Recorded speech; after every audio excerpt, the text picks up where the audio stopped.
Salut, c'est Trado. Voilà mon commentaire de mise à jour pour l'indice parisien, séance du 9 février. Alors comme je le disais dans la précédente vidéo, on pouvait jouer le scénario d'un rebond à cause de la percussion contre des niveaux assez importants en support et puis surtout à cause de la forme de la bougie qui montrait que les plus bas avaient été achetés. Si l'on conjugue ça au fait que nous avions des divergences haussières sur le stock et le momentum, nous avions un cocktail assez favorable. Malheureusement, nous avons un rebond effectivement, mais ça ne suffit bien sûr pas pour changer la donne. La dynamique reste résolument baissière avec une M7 et une M20 fortement décroissantes et puis un stochastique en zone de survente, un momentum négatif et un MACD qui n'a même pas acté pour l'instant la séance de rebond du jour. Quand on regarde la configuration de la séance d'aujourd'hui, on voit que la hausse a pris fin au contact des 23,6% de retracement de Fibonacci. Naturellement, on peut considérer ça comme une première station où les voyageurs qui ont embarqué sur les plus bas vont descendre. Il s'agira maintenant de clôturer au-dessus de ces 23,6% de retracement pour espérer rejoindre le stop prochain à 38,2%, c'est-à-dire sur les 3650 euros grosso modo. J'ai d'ailleurs mis ce qui pourrait pour l'instant s'apparenter à un scénario d'épaule tête épaule.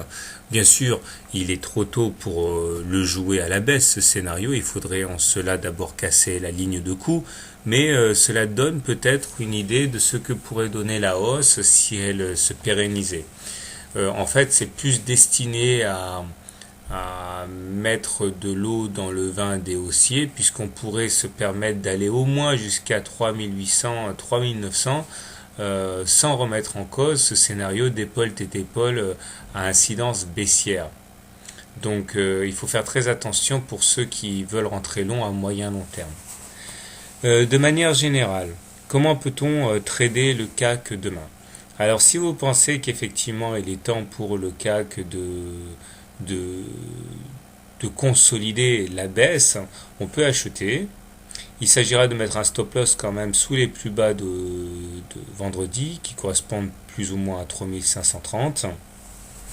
L'objectif étant dans un premier temps d'aller chercher la M7 et puis pourquoi pas le haut du canal bleu qui canalise donc les velléités haussières.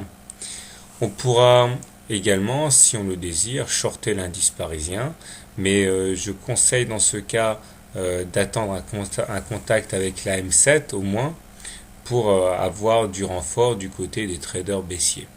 L'objectif dans ce cas sera effectivement d'aller chercher à nouveau le support des 3527.